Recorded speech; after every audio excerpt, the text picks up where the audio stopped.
लगी वो जानी पड़ेगी, मेरे लगी वो जानी पड़ेगी, मोहब्बत के नाम हो गया कल बने, मोहब्बत के नाम हो गया कल बने।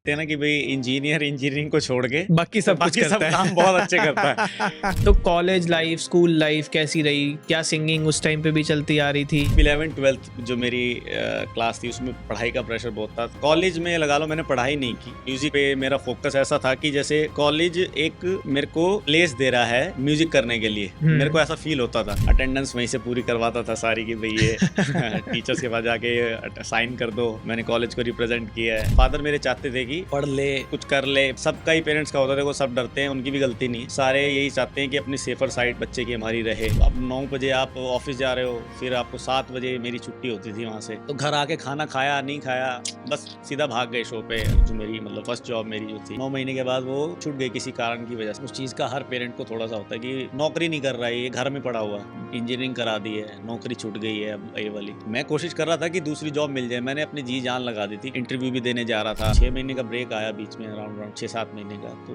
वो एक फेज ऐसा था। तो मुझे ये था कि ये इवेंट वाकई में अगर ग्रैंड है तो इसको वाकई में ग्रैंड बनाना है। 12 लोगों ने हमने उसमें परफॉर्म किया था, मेरे साथ 11 म्यूजिशियंस थे और एक मैं था। उसी एक मोमेंट ने चेंज कर दिया कि लाइव परफॉर्म करना है, क्योंकि अल्टीमेटली हर सिंगर को लाइव परफॉर्म करना है, कितना भी बड़ा आर्टिस्ट हो सब लाइव परफॉर्म करना है। IIT रुड़की में भी गए हम लोग, MIT यूनिवर्सिटी में हमने परफॉर्म किया, बहुत अच्छी जगह हम लोग गए। कितनी भी मजबूरी आई, कुछ भी हुआ, मतलब कभी सिंगिंग को या म्यूजिक को मैंने एक साइड नहीं किया किसी भी सिचुएशन में।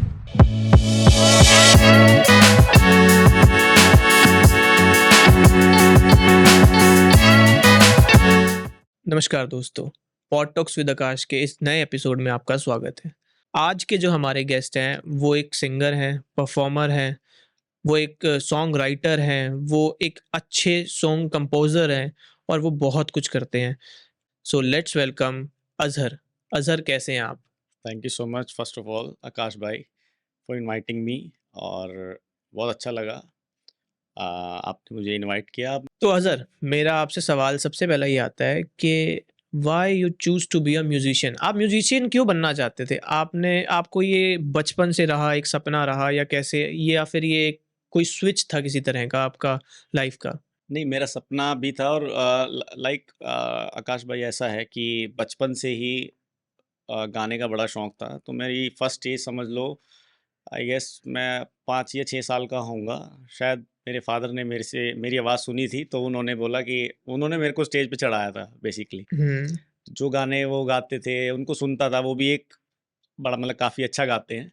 अच्छा। तो हाँ, उनको देखकर ही मतलब मुझे खुद नहीं पता था कि मैं सिंगिंग करता हूँ ऐसा कुछ। हम्म। बट जब धीरे-धीरे करना स्टार्ट किया तो बस उसी टाइम से था कि सिंगर ही बनना था उस टाइम पर खाली। किस तरह का म्यूजिक सुनते आए हो आप अपनी लाइफ में शुरू से अब तक?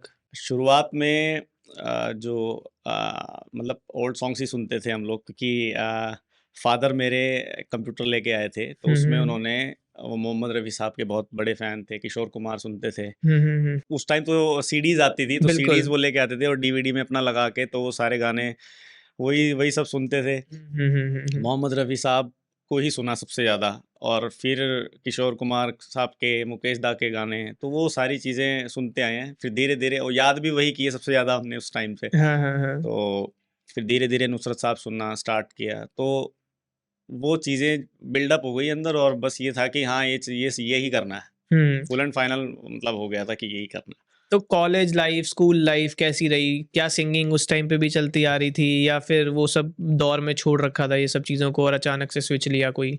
ऐसा नहीं है, छोड़ा मैंने कभी भी नहीं। कितनी भी मजबूरी आई, कुछ भी हुआ, मतलब एज़ सच बहुत देखो अप्स एंड डाउन्स सबकी लाइफ में होते हैं, बिल्कुल। लेकिन कभी सिंगिंग को या म्यूज़िक को मैंने एक साइड नहीं किया, किसी भी हुँ। सिचुएशन में।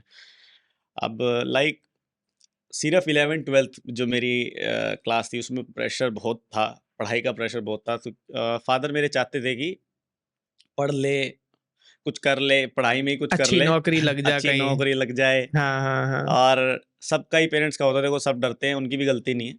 सारे यही चाहते हैं कि अपनी सेफ़र साइड उसकी बच्चे की हमारी रहे। बिल्कुल। तो वो ही था, लेकिन इंटरनली उनको जाहिर नहीं होने दिया, बट मैं इसको कंटिन्यू करके रखता था, प्रैक्टिस भी करता था सारी चीज़ों की, जहाँ से भी नॉलेज मिलती थी। स्कूल के म्यूज़िक टीचर्स जो थे, ज़्यादातर क्लास छोड़ के मैं उनके पास बैठा रहता था। हुँ। तो वो सारी चीज़ें भी हैं। तो बस 11th-12th का फ़ेज़ रहा होगा। उसके बाद कॉलेज में आए।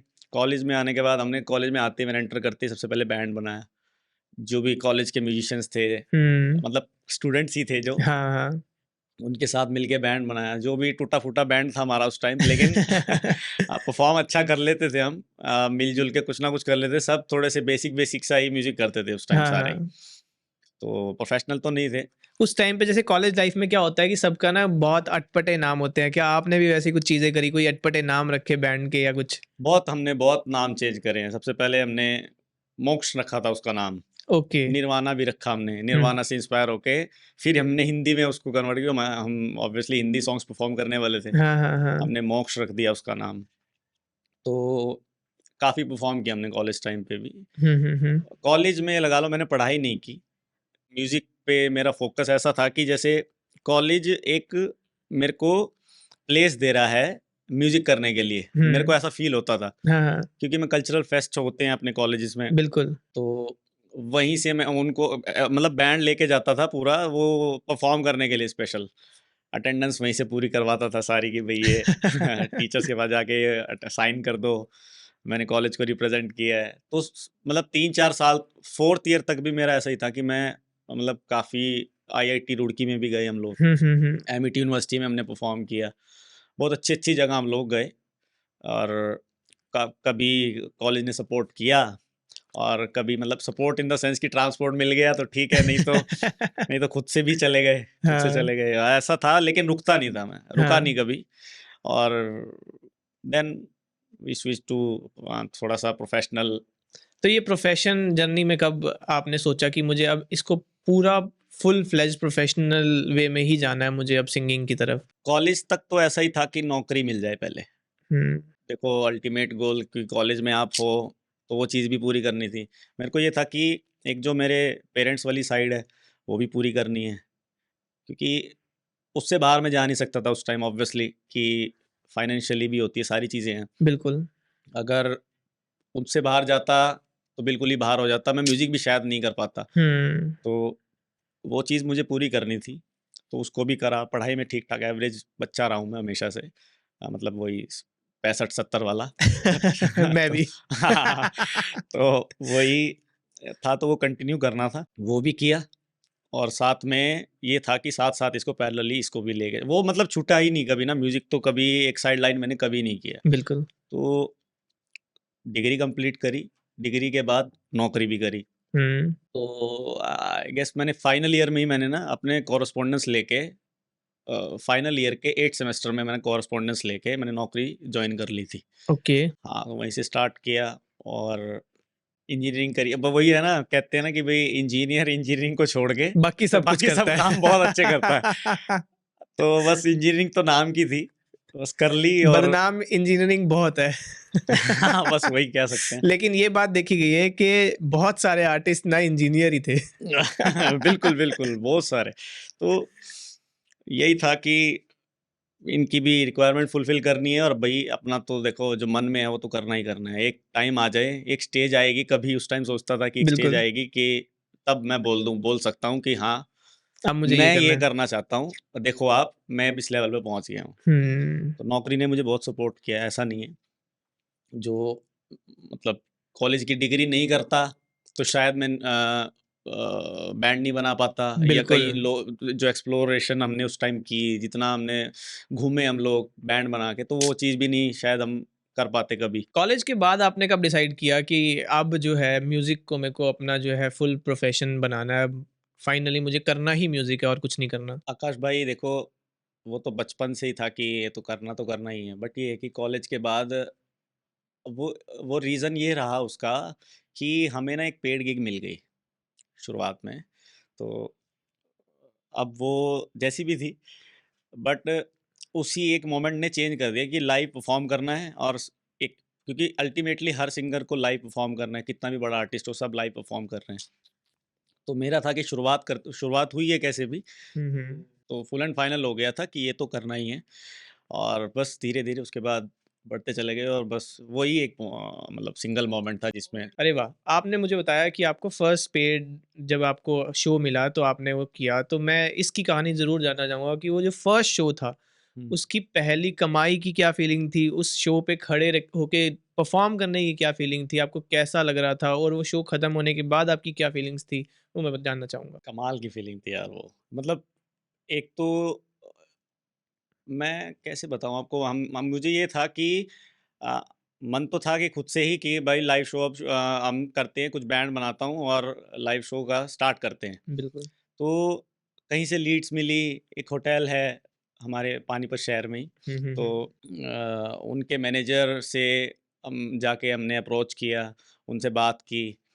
तो अब वही है जब खुद से अप्रोच किया और नाम था नहीं, कोई वीडियोज़ नहीं थी, तो कैसे कोई यकीन करेगा कि ये परफ़ॉर्म कर पाएँगे कि नहीं कर पाएँगे। तो मेरी जो कॉलेज की जो वीडियोज़ थी, कुछ वो वाली और कुछ मेरी सिंगिंग वीडियोज़ थी, मैंने वही दिखाई जो मेरे पास थी। बिल्कुल। तो उन्होंने फिर भी हमें I would be thankful to him और कि उन्होंने हमें चांस दिया और हम फिर मैंने ना 3 लोगों के लिए उन्होंने चांस दिया और 3 दिन उन्होंने बुलाया कि फ्राइडे, सैटरडे, संडे आपको परफ़ॉर्म करना है और बस वो मोमेंट था कि हमें काम मिल गया।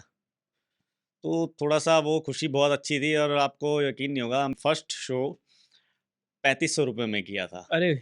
सिर्फ़ 3500 में 3 पर लोग। 3 लोग और वो हमारा पहला शो था। जब हमने और 3 लोगों एक गिटारिस्ट थे हमारे साथ और एक सिर्फ़ ड्रमर भी नहीं कह सकते हम कैjon पे जो कैjon कैjon बॉक्स होता है, हुँ, हुँ, हुँ। क्लैप बॉक्स कंपनी का आता है। जैसे मतलब वो तबले पे और तबला एक हमने तबले का जो चट्टू होता है वो यूज़ किया हाँ, हाँ, हाँ। और कैjon पे जो हमारे जो ड्रमर थे जो आज भी हैं हमारे हाँ, साथ, हाँ, हाँ। तो वो परफ़ॉर्म करते थे उस टाइम। एक हमारे गिटारिस्ट पे भाई थे और एक मैं, 3 लोगों ने हमने स्टार्ट किया था उस टाइम। वो पहली कमाई का मज़ा कैसा था? भाई वो बहुत अमेज़िंग था क्योंकि 3 दिन की एक साथ मिली थी। एक तो 3500 3500 3500 तो 3 दिन के 3500 3500 जब वो अपना 10,500 हो गए, हाँ, वो जब मिले तो भाई वो मैं क बता नहीं सकता कि वो फ़ीलिंग बहुत कमाल की थी कि ये हमारी म्यूज़िक से मतलब मेरी म्यूज़िक से पहली कमाई पहली कमाई है। कमाल की है। तो वो चीज़ कभी भूलता भी नहीं हूँ मैं क्योंकि दिमाग में रहती है कि कहाँ से शुरू किया था बिल्कुल, इंसान को और रहना चाहिए कि कहाँ मैंने शुरू किया था। बिल्कुल, बिल्कुल और वो अमेज़िंग फ़ीलिंग थी। बस वहीं से स्टार्ट किया और फिर बढ़ते चले गए। किस तरह के स्ट्रगल्स देखने पड़े आपको लाइफ में और भी? ये तो बात हुई कि आपकी पहली कमाई की, छोटी-सी कमाई और बहुत छोटी-सी कमाई बोलूँगा मैं, ₹3500 3 लोग जा रहे हैं काम करने के लिए 1 दिन पे। तो आपको क्या लगता है कि आपने किस तरह का और भी स्ट्रगल देखा है अपनी लाइफ में? स्ट्रगल तो देखो एक मिडल क्लास का ना एक पार्ट है। मिडल क्लास जो लोग थे, हम मिडल क्लास ही थे हुँ, और ऐसा है कि फ़ादर भी मेरे नौकरी करते थे। मुझे भी मैं भी नौकरी में मतलब मुझे भी करनी थी। एक को जैसे चला हुआ था कि भई फ़ादर ने बोला था इंजीनियरिंग कराई बिल्कुल। है ना? जैसे-कैसे करके उन्होंने इंजीनियरिंग कराई। ये बोला कि नौकरी भी ताकि नौकरी लग जाऊँ मैं, नौकरी भी मैंने करी इसी वजह से। हुँ, तो हुँ, उस चीज़ को मैनेज करना थोड़ा-सा स्ट्रगलिंग था, बहुत ज़्यादा स्ट्रगलिंग था। अब अब 9 बजे आप ऑफ़िस जा रहे हो, फिर आपको 7 बजे मेरी छुट्टी होती थी वहाँ से। हुँ, 7 बजे के बाद आप फिर भाग रहे हो और 8 बजे मतलब शो स्टार्ट करना है। हुँ। तो घर आके खाना खाया, नहीं खाया, बस सीधा भाग गए शो पे। लेकिन वो जुनून था कि यार नहीं, वो खुशी भी थी कि शो पे जा रहे हैं, जैसे मर्ज़ी हो, कुछ भी हो, वो शो पे जा रहे हैं। तो स्ट्रगल वो भी रहा, बीच में ऐसा हुआ कि अ, अब 9 महीने आई गेस मैंने नौकरी करी, तो मेरी मतलब फर्स्ट जॉब मेरी जो थी, हुँ, हुँ, तो हुँ। 9 महीने के बाद वो छूट गई किसी कारण की वजह से मतलब उनका थोड़ा-सा काम डाउन था तो उन्होंने बोल दिया कि अब हम आपको पे कैसे करें? हुँ, तो थोड़ा-सा ये रीज़न रहा। अब जब वो छूट गया तो मुझे एक थोड़ा-सा गैप आ गया बीच में। अराउंड अराउंड 6-7 महीने मैं घर पे रहा, हुँ, मतलब बिना जॉब के और सिर्फ़ शोज़ ही थे। शोज़ का मतलब मेरे फ़ादर को इतना उस टाइम पे मैंने एक्चुअली मैं बताऊँ मैं ये बोलता था कि वी आर जैमिंग, हम लोग जैम करने जा रहे हैं हुँ, हुँ, और हुँ। प्रैक्टिस करने जा रहे हैं हाँ, हाँ। और क्योंकि रात बहुत हो जाती थी, वो शायद अलो करें, ना करें, उस चीज़ का भी मुझे बहुत वो होता था। तो उनको बता नहीं रखा था एक्चुअली, उस हुँ। टाइम पे जब हमने स्टार्ट किया था। मैं कर रहा था, शोज़ हमने किए, फिर रात को भी जैसे भी हमने फिर 2 शो और पकड़े हमने हफ़्ते में मैंने आई गेस 5 शो हमने स्टार्ट कर दिए थे करने। हुँ, हुँ, हुँ। तो उनको तो यही था कि नौकरी नहीं कर रहा है ये, घर में पड़ा हुआ है। तो थोड़ा-सा उस चीज़ का हर पेरेंट को थोड़ा-सा होता है कि इंजीनियरिंग करा दी है, नौकरी छूट गई है अब ये वाली। मैं कोशिश कर रहा था कि दूसरी जॉब मिल जाए, मैंने अपनी जी-जान लगा दी थी कि हर जगह पे मतलब इंटरव्यू भी देने जा रहा था, हुँ, हुँ। अप्लाई भी कर रहा था, ऑनलाइन भी अप्लाई कर रहा था मैं। और बट 6 महीने का ब्रेक आया बीच में, अराउंड 6-7 महीने का, तो वो एक फ़ेज़ ऐसा था कि उन्होंने बोला, घर वाले ताने देते हैं यार कि आप घर बैठे हो, आप कुछ नहीं कर रहे हो और पैसा भी लगा हुआ है, सारी चीज़ें लगी हैं। अब क्या होता है कि अ, नौकरी मुझे मिली, अगली जॉब मुझे मिली, शोज़ का मैंने उनको तब बताया हुँ। कि हाँ, ये मैं शोज़ भी कर रहा हूँ और मैं अपना खर्चा निकाल रहा हूँ। तो उस टाइम मतलब ये तो देखो, पैसे नहीं लेने वाला एक फ़ेज़ आता है कि अपने फ़ादर से अब नहीं, घरवालों से नहीं लेने बिल्कुल, पैसे। बिल्कुल, बिल्कुल, वो बिल्कुल। मैंने सबकी सोच लि लाइफ़ में आता है ये फ़ेज़। बिल्कुल, बिल्कुल, बिल्कुल। वो मैंने सोच लिया था कॉलेज टाइम में ही हुँ। कि अपने खर्चे के एटलीस्ट पैसे नहीं लेने, फ़ीस तो वही भर रहे थे ऑब्वियसली। तो अपने खर्चे के पैसे नहीं लेने, तो वो मैं ये लगा लो वही शोज़ करके अपना खर्चा चल रहा था, मेरे जैसे भी चल रहा हुँ। था। बट वो जो घर में जो दिखता है ना कि ये घर में बैठा है, वो बड़ा मुझे भी बहुत मतलब मैं अपनी तरफ से कोशिश कर रहा था बहुत, नौकरी मिल जाए, नौकरी के साथ जैसे पहले चल रहा था वैसे ही हम कर लेंगे कि भई सुबह नौकरी कर लेंगे, शाम को शोज़ कर लेंगे। तो वो सबसे ज़्यादा थोड़ा-सा एक टाइम पे ये भी आया था कि छोड़ दूँ ये सब, हुँ। म्यूज़िक ही छोड़ दूँ। एक टाइम पे ऐसा भी मतलब इन सब चीज़ों की वजह से थोड़ा-सा स्ट्रेस में आ गया था मैं कि घर वाले बोल रहे हैं और कुछ हो नहीं रहा है। बट नहीं छूटा, मतलब म्यूज़िक नहीं छूटा तब भी। और 1 दिन सोचा, 2 दिन से ज़्यादा, 3 दिन से ज़्यादा गैप नहीं आया, फिर अपना कुछ ना कुछ हमने स्टार्ट किया। तो वो थोड़ी-सी वो वाला पार्ट थोड़ा-सा हार्ड था इसमें, मतलब एक जिसमें कन्फ्यूज़न था कि करूँ या नहीं करूँ? हुँ। मेजर लाइव शोज़ कब करने शुरू किए आपने? मेजर लाइव शोज़ से मेरा मतलब है कि कॉर्पोरेट बड़े इवेंट्स, बड़ी वेडिंग्स, आप जैसे कि अब मैं जानता हूँ आप बहुत बड़ी-बड़ी डेस्टिनेशन वेडिंग्स पे जाते हो, सारा टाइम ट्रैवल पे रहते हो आप। मेरे हिसाब से शायद हमारे देश का कोई ऐसा स्टेट नहीं है जहाँ पे आपने ट्रैवल करके आपने शोज़ नहीं किए हैं। तो ये सब सिलसिला कब शुरू हुआ? तो आकाश भाई, अ, कोरोना के जस्ट बाद हमने अपना स्टार्ट किया, रीस्टार्ट किया। एक्चुअली कोरोना में काफ़ी म्यूज़िक इंडस्ट्री सबसे ज़्यादा हिट हुई थी, जो हुँ, हुँ। लाइव शोज़ कर रहे थे एक्चुअली। बिल्कुल। तो हमारे पास भी काम नहीं था। तो उसमें उस फ़ेज़ के बाद जब कोरोना निकला तो अ, काफ़ी काम आना शुरू हुआ। वैसे ही हम जैसे हम पहले कर रहे थे, उससे थोड़ा-सा और अच्छा मतलब करना स्टार्ट कर दिया हमने। हुँ, हुँ। और ऐसे ही लोग जानने लग गए आस-पास, अपने शहर में थोड़ा-थोड़ा लोगों को पता लगने लगा कि ये लड़का परफ़ॉर्म करता है। हुँ, हुँ, हुँ। उसी से रेफ़रेंस दिया किसी को, और वो एक बहुत बड़ा इवेंट था, हुँ, के लिए हमें चांस मिला। तो मुझे ये था कि ये इवेंट मुझे वाक़ई में अगर ग्रैंड है, तो इसको वाक़ई में ग्रैंड बनाना है। और मेरी अराउंड हम लोगों ने 12 लोगों ने हमने उसमें परफ़ॉर्म किया था। मेरे साथ 11 म्यूज़िशियंस थे हुँ, और हुँ, 1 हुँ। मैं था। हुँ, तो वो सोच लिया था कि ये इवेंट ऐसा करना है, जिनका वो इवेंट है, वो हमेशा याद रखें उसको, मतलब पूरा उसके ज़हन में ऐसे बसा रहे हमेशा। हुँ, तो ऐसा करना था। अब वो इवेंट हमने जब डेट आई, वो इवेंट स्टार्ट भी बहुत अच्छा गया हमारा वो शो। और उसमें से क्या हुआ, किसी जो वहाँ पे वेडिंग प्लानर जो थे, हुँ, हुँ, हुँ। उन्होंने क्लिप निकाली हमारी 2-4 बढ़िया-बढ़िया, उसमें उसने वीडियोज़ हमारी जो हम परफ़ॉर्म कर रहे थे, बिल्कुल। तो उसमें वीडियो उसने उठा ली और शायद इंस्टाग्राम पे भी डाली और अपने मतलब क्लाइंट्स को भेजना स्टार्ट कर दिया। हुँ, हुँ, हुँ। वही उसी उसी शो की हमने शो रील डाली थी, हुँ, अपने हुँ। इंस्टाग्राम पेज पे मैंने शो रील डाली हुई है, वो आज भी है। और काफ़ी अच्छे व्यूज़ मिले उसको, हुँ, हुँ, बहुत हुँ। ज़्यादा चली वो वीडियो। और वो वीडियोज़ लोगों तक, वेडिंग प्लानर्स तक पहुँची हुँ। और मैनेजर्स तक पहुँची, जो कॉर्पोरेट इवेंट मैनेज करते हैं, उन हुँ, तक हुँ। पहुँची। क्लब्स तक पहुँची। और जितने भी मतलब जो वेन्यूज़ हैं, जो शोज़ करवाते थे, हुँ, हुँ, हुँ, उन हुँ। तक पहुँची। तो उस वीडियो से हमें बहुत काम मिला और बस वो जर्नी वहीं से स्टार्ट हो गई। हमारे बड़े ही इवेंट हमने फिर करने स्टार्ट कर दिए, उसके बाद छोटा तो अभी तक नहीं किया कोई इवेंट।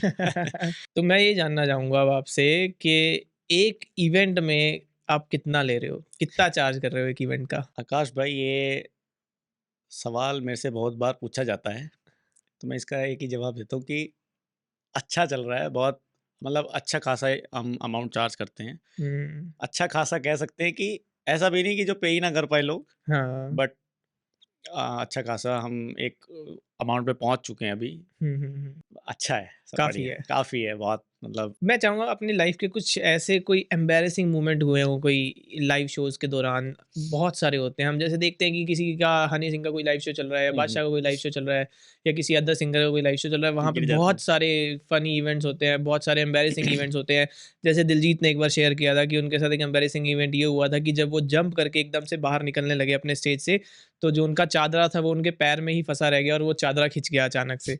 तो इस तरह के कोई एम्बैरेसिंग इवेंट्स आपके साथ भी हुए हैं? किसी भी तरह का कोई एम्बैरेसिंग इवेंट आप शेयर करना चाहो हमारे साथ? एम्बैरेसिंग मोमेंट ऐसा गिरने वाला या ऐसा तो नहीं हुआ अभी। बट जो मुझे लगता है एम्बैरेसिंग मोमेंट हुआ है कि मेरा नाम अनाउंस हो गया था, मतलब कॉल कर रहे थे स्टेज पे, एक नहीं कई सारे हुए हैं ऐसे। अनाउंस कर रहे थे और मैं खाना खा रहा था एक्चुअली, मतलब मिड में था, मुझे टाइमिंग का नहीं पता था, तो उन्होंने बोला कि अपना इवेंट स्टार्ट करना है और मैं खाना खा रहा था। वो हुँ। कॉल कर रहे हैं मुझे और मैं खाने में लगा हूँ, मुझे ध्यान ही नहीं है कि मेरा नाम बोल रहे हैं। एक वो था और एक बीच में उसी सेम शो में बीच में लाइट भाग गई थी, अच्छा। पावर कट हो गई थी, मतलब बाय मतलब किसी टेक्निकल इशू की वजह से सारे ही पूरे वेन्यू के एकदम से, तो वो बड़ा ऐसे लगा कि लोगों को मेरी खाली मेरी और गिटार की आवाज़ जा रही थी बस। हाँ। तो वो एक अकोस्टिक सा, तो वो लेकिन वो अच्छा मोमेंट भी कहूँगा मैं, क्योंकि उसमें लोगों ने ऐसा एंगेजमेंट दिखाया और उन्होंने हमारे साथ गाना स्टार्ट कर दिया हुँ। और खाली गिटार पे वो गाना हमने कंप्लीट कर दिया जब तक लाइट नहीं आई। हाँ। तो जैसा कि मैंने शो के शुरू में ऑडियंस को बताया था कि आप लिखते भी हो, आप म्यूज़िक कंपोज़ भी करते हो। तो मैं चाहूँगा कि आप कुछ अपना लिखा हुआ हमें सुना के जाओ आज। कुछ गाने लिखे हैं मैंने हुँ। अपने ओरिजिनल, हालाँकि अ, रिलीज़ तो नहीं किए, मतलब रिलीज़ नहीं किए हुए हैं अभी तक वो, उन पे काम चल रहा है। ओरिजिनल मैं चाहता हूँ कि ओरिजिनल गाने एक इस तरीके से निकले मेरे कि लोगों तक वो पहुँचे अच्छे से, हुँ। और तो उनके लिए थोड़ा-सा रुका हुआ हूँ अभी। कुछ अभी फ़िलहाल के हिसाब से, सिनेरियो के कोई हिसाब से। शेर आप हुँ, हुँ। ब शेरो सुनाना चाहें? शायरी भी लिखता हूँ, कुछ टू लाइनर्स जैसे बोलते हैं जिनको, मैं हुँ, वो हुँ। लिख एक सिचुएशन हुई थी, अ, अब मेरे साथ नहीं, एक हमारे जो दोस्त हैं, उनके साथ थोड़ा-सा कॉलेज टाइम में क्या चल रहा था कि वो किसी के प्यार में थे। तो मतलब दोनों ही प्यार में थे, अब लड़की का नहीं पता था कि वो प्यार में है, नहीं है, तो वो कन्फ्यूज़न में थी और वो लड़का बड़ा परेशान रहता था हुँ, हुँ, मतलब हुँ। उसी वजह से। उन्हीं के ऊपर मैंने एक ये शेर ये लिखा था कि जितने ज़ुल्मो सितम तुझे करने हैं तू कर, जितने ज़ुल्मो सितम तुझे करने हैं तू कर, आखिर मैं भी तो देखूँ तेरे दिल पर पत्थर कितना बड़ा है। अरे वाह! क्या बात है। तो ये उसके सिचुएशन के, मतलब सिचुएशनल ही है, कुछ चीज़ें ऐसे आती हैं दिमाग में हुँ। कि इस सिचुएशन पे क्या अच्छा हो सकता है, तो वैसा बस ये उस टाइम पे लिखा था, तो ये सारे कनेक्टेड हैं अभी तक और लिखते जा रहे हैं। काफ़ी चीज़ें लिख चुके हैं, मैं अपना लाइव शोज़ में भी ये बात अगर आ जाती है कुछ इस तरह की सिचुएशन तो मैं पढ़ देता हूँ, इस तरह के शेर भी। मुझे ये बताइए कि जब आप किसी शो के लिए रेडी हो रहे होते हैं तो बैक स्टेज आप क्या कुछ कोई प्रैक्टिसेस चल रही होती हैं बैक स्टेज, या फिर आपके दिमाग में किस तरह की चीज़ें चल रही होती हैं कि हज़ार लोगों के सामने आपको परफॉर्म करना है? ऐसा होता है आकाश भाई कि अ, मतलब शो स्टार्ट होने से पहले हम कोई प्रैक्टिस नहीं करता मैं बिल्कुल भी, और जितनी जैमिंग होनी होती है वो एक दिन पहले होती है। हुँ। उसके बाद सारा दिन रेस्ट और बस अपने आप को प्रिपेयर करना होता था कि बेस्ट देना है, आज शो फाड़ देना है बस। यही रहता दिमाग में। उस दिन कोई प्रैक्टिस नहीं होती, स्टेज पे जाके सीधा स्टार्ट करते हैं और शायद ट्रैवलिंग के टाइम में थोड़ा-सा वार्म अप करता हूँ हल्का-फुल्का, हुँ, हुँ, हुँ। और या ग्रीन रूम में अगर बैठे हों या वेटिंग रूम में बैठे हों तो उसमें थोड़ा बहुत गिटारिस्ट के साथ थोड़ा बहुत गा लिया हल्का-फुल्का, वो भी ताकि गला गर्म हो जाए, हुँ, हुँ, हुँ, हुँ। सिर्फ़ उसके लिए। उसके अलावा बस ये होता है फाड़ देना है बस स्टेज पे। हाँ, हाँ, उसके अलावा तो और कुछ आप बहुत सारे इवेंट्स कर रहे हो, जैसे उसमें उसमें वेडिंग प्लानर्स होते हैं, इवेंट प्लानर्स होते हैं, तो काफ़ी कुछ चीज़ें होती हैं जो इवेंट प्लानर्स के साथ कभी-कभी क्लैशेस हो जाते हैं किसी तरह के, या फिर इवेंट हुँ। प्लानर्स की जो प्लानिंग है, या एक आर्टिस्ट के लिए जो चीज़ें वहाँ पे अरेंज की हुई हैं वो जो है वो ठीक नहीं होती हैं। तो कोई टिप्स आप इवेंट प्लानर के लिए जो है आप शेयर करना चाहो, या कुछ बातें बोलना चाहो इवेंट प्लानर के लिए, तो बताइए? नहीं, ज़रूर आपकी बात बिल्कुल दुरुस्त है, ये सारी चीज़ें होती हैं हम लोगों के साथ। हुँ। तो as a artist point of view मैं सच में बोलना चाहता हूँ कि जो जितने भी इवेंट प्लानर्स हैं, अगर आप किसी आर्टिस्ट को बुला रहे हैं, तो उनकी रिक्वायरमेंट का ख़्याल रखना आपकी ज़िम्मेदारी है। हुँ। और वो क्लाइंट पर डिपेंड नहीं करता है, क्या किसके लिए हम परफ़ॉर्म कर रहे हैं, वो उस मतलब वो उनकी ज़िम्मेदारी नहीं है। आपको ये चीज़ समझनी पड़ेगी कि उनकी बैठने की, उठने की, खाने की और जितनी भी टेक्निकल जो रिक्वायरमेंट्स हैं, उनकी वो पूरी हों। हुँ।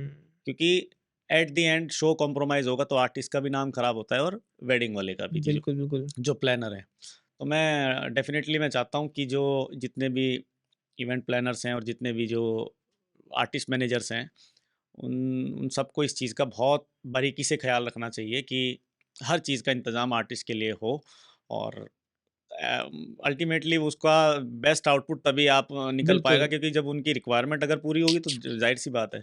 कोई टिप एक नए सिंगर के लिए जो सिंगिंग स्टार्ट कर रहे हैं, या फिर एक सिंगिंग को परस्यू करना चाह रहे हैं, कोई लाइव शोज़ करना चाह रहे हैं, उनके लिए कोई टिप आप देना चाहोगे? देखो, अभी इतना तो बड़ा मैं नहीं हुआ कि हाँ, टिप दूँ, बट मेरा जो ये है कि मेरी अपने अकॉर्डिंग, मेरे एक्सपीरियंस के अकॉर्डिंग मैं यही कहना चाहता हूँ कि सबसे पहले आप अपने आप को जानो कि आप में वो बात है या नहीं है। लोग वैसे काफ़ी आर्टिस्ट हैं जो बेचारे कोशिश कर रहे हैं और पीछे लगे हुए हैं, लेकिन वो चीज़ बन नहीं पाती बिकॉज़ ऑफ कि वो चीज़ उसमें थोड़ी-सी कम है या हुँ। नहीं है। हुँ, हुँ, हुँ, हुँ, हुँ। कोई कई आर्टिस्ट जो हैं, जो वो लोग काफ़ी मतलब ज़बरदस्ती भी इस चीज़ को कर रहे हैं, लेकिन जो एक्चुअली में हैं, वो पहले अपने आप को जानें हुँ, कि मेरे अंदर वो है कि नहीं है। और प्रो टिप यही है कि छोड़ना मत।